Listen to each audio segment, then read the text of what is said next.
G'day, my name's Tomo and welcome to another episode of Tomo's Tune-Ups. On this episode, we are talking about the adjustable steady bar that is available from Minisport. So, why do we need an adjustable steady bar?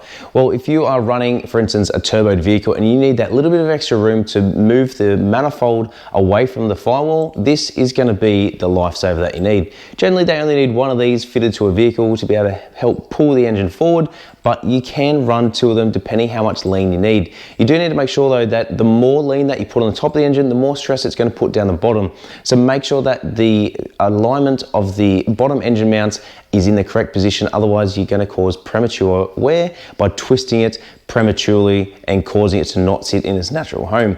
So these are in an anodized sort of state, I guess you'd call it, and are gold in color. These are a really good upgradable option, as I said, if you want to get that little bit of extra room to be able to move the engine away from the firewall to fit something such as a turbo or a supercharger. These did come out on standard minis in the late 90s, I believe. So if you are looking for one of these, Minisport is the place to go.